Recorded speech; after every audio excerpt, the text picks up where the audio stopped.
Hi, I'm Liron Cohen. And I'm Mimi Torchin. And you're listening to Lady Parts TV, the podcast. Whee!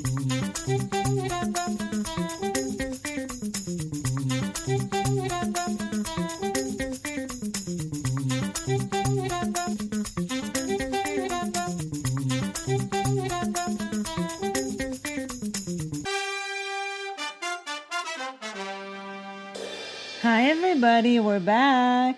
Hi. And we're sorry we were away for so long, but January turns out to be not a good month for us. Yeah, I'm still sick. I had bronchitis. I had no voice. This is the best voice I've had in weeks and weeks and weeks and weeks. So, but we are back and we have quite a bit to tell you about. And we actually are more excited about things that we have to tell you about that we can't tell you about yet. Things that are coming up in February and March, but we will tell you about it as soon as we're allowed to. Mm-hmm. And in the meantime, in this past few weeks when we were gone, we tallied 128 primetime shows. And out of which, written or co-written by women, 69, which is 54%, and directed by women, 55, which is 43%, which I believe is the best stats we've ever had for directors. And in fact, at some point, it was very tempting to stop counting. Yes, really. Because at some point, we were about at 50% for directors, and I thought, maybe we should just quit while we're ahead, but I couldn't because I'm so honest. And so we went down to 43%. But nevertheless, it was good. Much better stats than we normally have.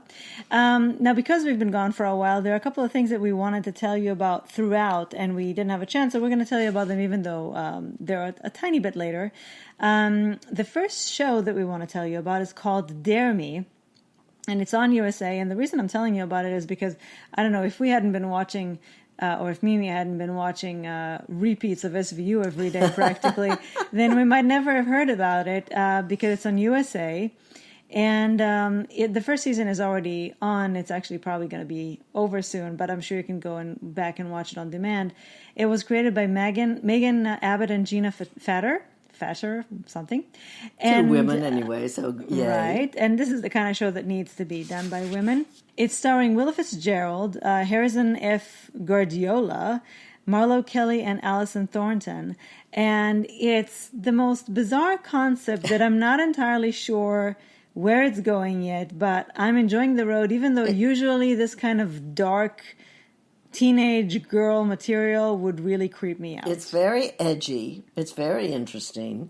Only a couple of people are over 30 in the whole show. Well, I guess maybe her husband. Well, so it's about a high school teenagers in a cheerleading team and their new coach, who is not that much older than them. No, and very cute. It's dark. I just don't it's even very know dark. what to do. It's very edgy. There are a lot of elements clicks. of horror, but only horror in the reality of being a teenage girl and how mean they can be. Exactly. And especially in this competitive world of cheerleading. And generally girls who are in athletics and eating disorders. And there's so much animosity between some of them. That it's kind of scary. You don't know what they're capable of, and it's a small town.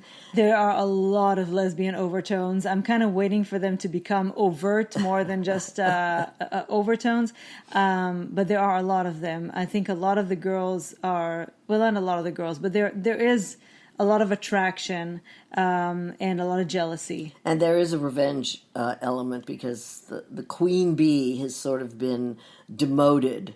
And she's feeling very, very angry. And she has problems at home, and so and she's mean. Yeah. So it's very fascinating, even though we don't exactly know where it's going yet, and again it's dark. It's very well acted. It's very well done. I'm interested. It draws you in. It really draws you in, and I love Harrison F. Guardiola. I think she's wonderful, and everybody's good, but everybody's good in a sense that kind of creeps you out. Yeah.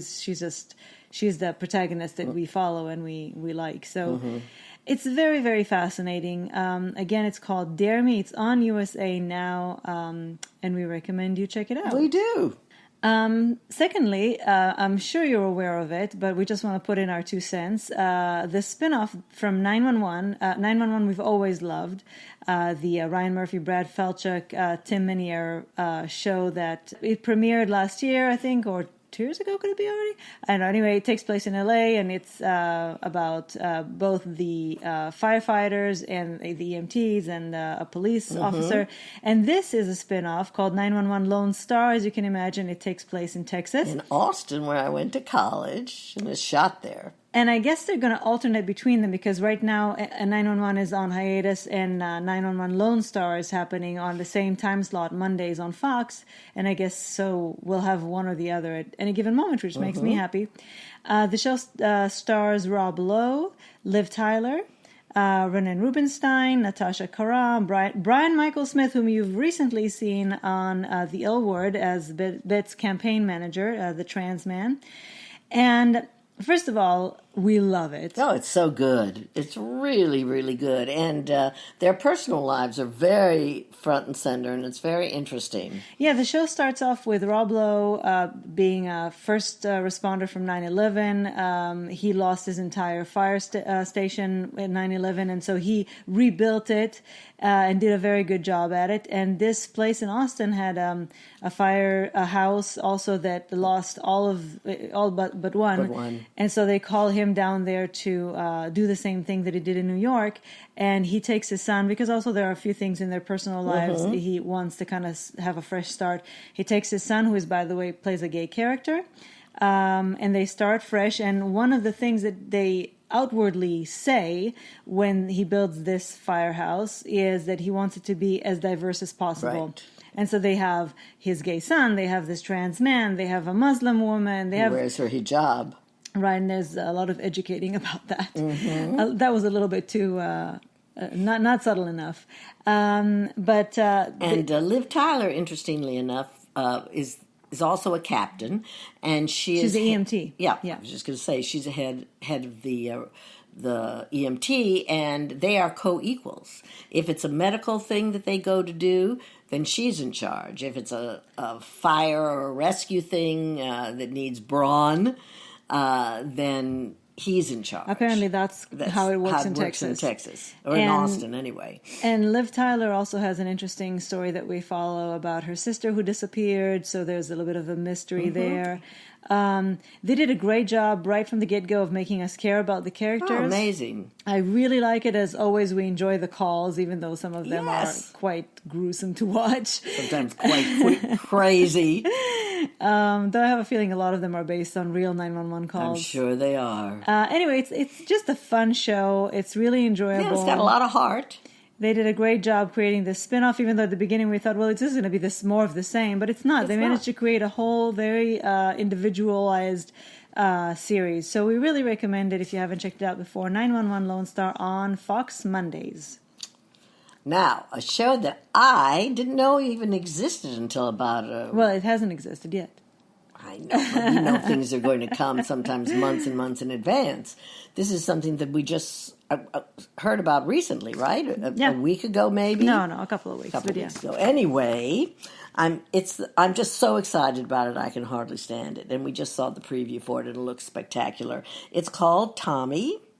It's starring Edie Falco and Olivia Lucy Phillip, Thomas Sadowski. And where is it? It's on CBS starting February 6th. And it's about a former high-ranking NYPD police officer comes to L.A. to be the first female chief of police. And she also just happens to be a lesbian. Bonus, though the show looks great regardless. It looks so fantastic. The dialogue is so sharp and witty. She's so New York and so cool. I mean, to me, she's not that far from Carmela Soprano in her wit and her sharp tongue, but she's very charming and very strong. And it looks like it's going to be very exciting, and it's going to be so wonderful because, as she says, if I don't make it here, it'll be 20 years before they ever have another... That's kind of how we feel about Hillary. Hillary, I know, before they ever have another female police chief in Los Angeles. And, I read an interview with Edie Falco, and it's interesting because we didn't really get...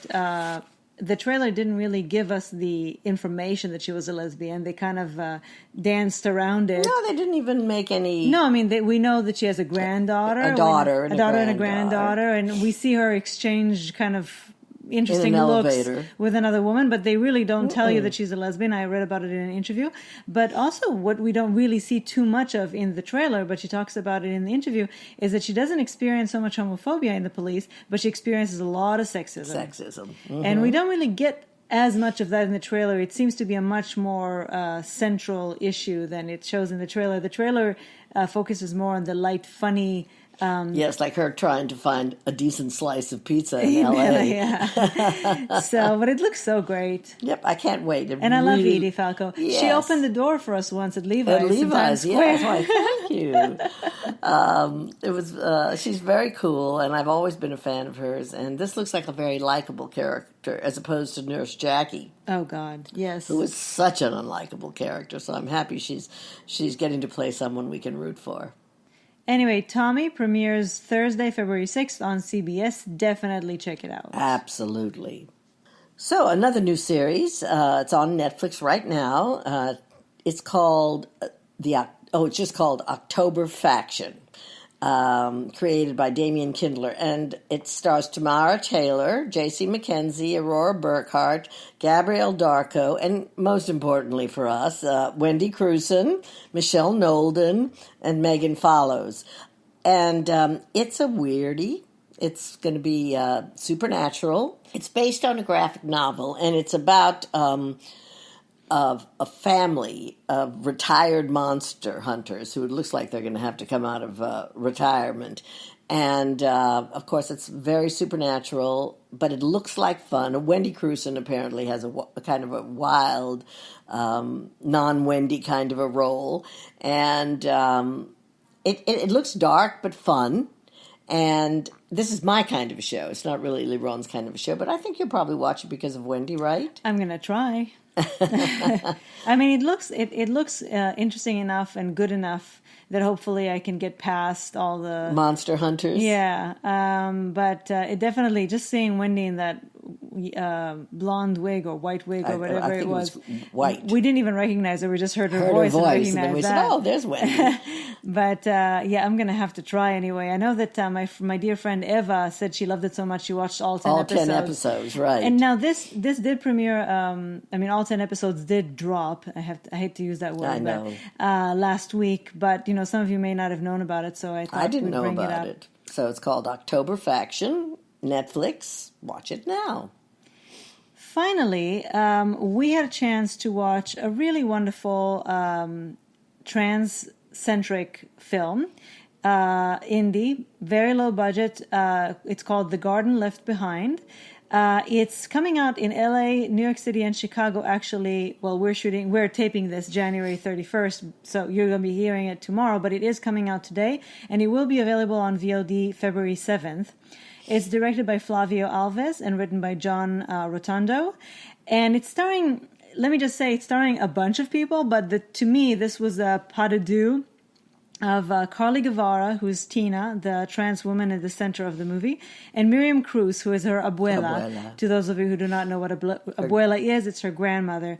And this is about a young Mexican trans woman who lives with her grandmother in New York City. They're illegal immigrants, but they've been here for a long time, I think since she was a child. And it kind of moves in a few parallel levels. There's the level of what it's like to be an undocumented immigrant living in America. And of course, there's the fact that she's trans and she has to go through so many hoops in order to be allowed to transition. And then, of course, it's a tough process that she goes through with the help of her friends. There are quite a few other trans actresses playing in this movie. And also Ed Asner. He's a psychologist who is supposed to give her permission. Well, I think as soon as he signs off on it, that she actually is a trans woman, that she should be able to be allowed to go through. I mean, I think it's even just to change your name, just to get a new ID card, you need all sorts of permissions. It's really tough. I mean, there are a lot of things about the bureaucracy of it that we don't even know. And of course, also having to deal with the very real fact that a lot of trans women are in danger every day physically for their lives. This movie tackles that very head on. And so it moves in a lot of different parallels in a very subtle way. And all the while, so she has this boyfriend that she has to deal with who also has his own agenda. She has her friends, her community that are trying to fight for, to feel safe in their own homes. There's this whole immigration issue. But to me, the heart of the movie is in her relationship with her abuela, who, without truly understanding what's going on, their relationship is just so beautiful. And I love Miriam Cruz, and I thought Carly Guevara was just wonderful. It's a very poignant movie. It's a very moving story, and I really, really thought it was wonderful, and I highly recommend you support it. Again, it's an indie movie about our community. It's just wonderful. I was in the middle of being quite sick when we watched it, and so I don't have a clear memory of it. But what I do have a clear memory of is having loved it. Yeah, so it's called The Garden Left Behind. Again, it will be available in the big cities, probably in the theaters. Well, I don't know, how many theaters. But anyway, February 7th, it will be available on VOD. And so we highly recommend you rent it and watch it. Yes, support it. It deserves it. Now, we have a few minutes left, so we should probably mention the SAG Awards and the Golden Globe Awards. Oh, yes. We have to say we were pleasantly surprised. Extremely. That Michelle Williams won. She's done it. She's pretty much swept everything she can win. Yeah, we think that, and now that Mimi's watched Fleabag in its entirety, I think we can say it, that Phoebe Waller-Bridge is... highly overrated. Yeah. I mean, she is very brilliant. The writing is quite fascinating. It's an interesting, quirky show, but I don't find her acting to be that thrilling. She's wonderful. But and the show is not that amazing. No, it's very original, though, and odd. Olivia Colman, of course, in anything. Can do anything. Yeah. But I just don't understand the fuss. I really, really don't. Yeah, it's one of those things that people just get on a roll. Latch on to, exactly. And they're going to win. This person's going to win this, whether they deserve it or not. Yeah. The other win that we were really happy about was Renee Zellweger for Judy, and she also has been getting all the awards, which, she was our choice. Yes, we were very happy for her, and she's been sort of on the outskirts of things. Yeah. And the big surprise was, the big wonderful surprise was that Jennifer Aniston won for the morning show, the SAG that was Award. so terrific. We were so thrilled because she so deserved it. And my only disappointment throughout all of the award shows is Jennifer Lopez. And Hustlers in general. Hustlers was snubbed. The Oscars had a slot. Guess what that reminds me of? When they had an empty slot. You mean, could it be Carol? It could be. Maybe. It could be Carol. Hustlers was a great movie, again, about women making men disposable, and the Academy just doesn't know how to deal with that. They just don't get it. And as much as I love Laura Dern, and everything Laura Dern does is wonderful, and she was very, very good in Marriage Story, you can't compare that with what Jennifer Lopez did in Hustler. You really, really can't. And to not even, she wasn't even nominated for the Oscars. Which I find to be tragic. It's very infuriating. It really is infuriating. At least she was nominated for the SAG, but she didn't win. I was very happy for Parasite. Parasite was such a fantastic movie. It's one of the most original films I've ever seen. I loved every second of it. And I knew the minute they came out to introduce and the cheers, clips, the standing he got a standing ovation, the cast. I said, guess who won Ensemble? Yeah. I do want to mention, because it got a few nominations, but not enough recognition, I don't feel. If you haven't seen the movie Jojo Rabbit... It's one of the most original movies you'll ever see. It's about the Holocaust, but it's not about the Holocaust. It's not about the Holocaust. It's quirky and funny and moving. And it's about bravery and resistance. And Scarlett Johansson, that's the other thing. If it hadn't been... If it couldn't be Jennifer Lopez... I wanted it to be Scarlett Johansson's performance as supporting, because it's one of the most interesting performances she's done in a long time. She's brilliant in everything she does. I have adored her since The Horse Whisperer, but when she was 12 or something. But this is a gorgeous performance. And that kid. Oh, yes. Oh, to eat him up. I think it was like the first thing he's ever done. And Yes. I just can't wait to see him in more things. No. It is such a fantastic movie. It was one of my favorite movies this year. And And as far as the awards go, the SAG Awards were delightful. yes. The Golden Globes were very enjoyable too. Yes, Ricky Gervais, you know, Yeah, I don't like he always Ricky. I puts don't kind like of a negative spin on things, and Yeah, he that's just kind takes of it a too far. downer. He just takes it too far. Although I think he's very funny. I think he puts down the entire Yes. evening, and you know, people didn't really come to be Denigrated. Yeah. Really. But- there's making fun, there's taking the Mickey, and there's just humiliating and making people feel like they are uncomfortable and don't want to be there. But the SAG Awards, which didn't have hosts, and the writing was The writing was very very good, crisp, surprisingly. and it was very, very enjoyable and delightful. I just want to say to regards to Ricky Gervais, obviously everybody else felt that way too, because guess who's hosting next year? The couple we've been wanting for years. back for years. Tina Yes, Fey and Amy Poehler. Poehler. Now, before we go, and we will end this soon, I just want to say, and I'm sad to say it, but we just didn't really understand what the big fuss was about Little Women, because Yes. we both love the story. We both have been fans of different iterations of the story Absolutely throughout the love years. the actors. Well, I'm not crazy about Saoirse Ronan. Okay, other than Saoirse Ronan, I thought she was an though, anemic, a great cast. yeah. Joe, me Yeah, too. but the story has so much oomph to it, and I found the movie to be so dragging and boring. Yes, I don't understand. And Greta Gerwig did such a great job with Lady Bird. I found this to be very Lady Bird had so much life, and it was so original. I found this to be very pedestrian, pretty to look at, like mad. I was you know. bored. But I wasn't bored, but I was not excited. Yeah, and I thought Florence love Pugh Florence was wonderful. Pugh. Oh, I mean, the whole cast was wonderful. Again, I don't think Saoirse Ronan in that role was the right casting, but they definitely had. I mean, Laura Dern and Meryl. They had A great Emma Watson. Absolutely. Come on. And even that girl, I forget her name. She from Queen, not from Queen America, from Sharp Objects, who played her sister. Oh, right, who played Emma. Liza. I can't remember her name. But anyway, we didn't prepare for this. We just threw it in the last minute because we had time. Anyway, sorry, we didn't really get the Little Women. Well, it's not winning that much anyway. It just got a lot of... No, actually, that's another thing that people are upset about, that it wasn't nominated for thing. Anyway, so this is us for the week. We're happy to be back, and we will be back next week because we'll finally be able to tell you, I think, about more things. Oh, yes, that and we're things that excited we've been about. watching that are... Yeah, some of them are going to only be March, so we'll have to really be patient.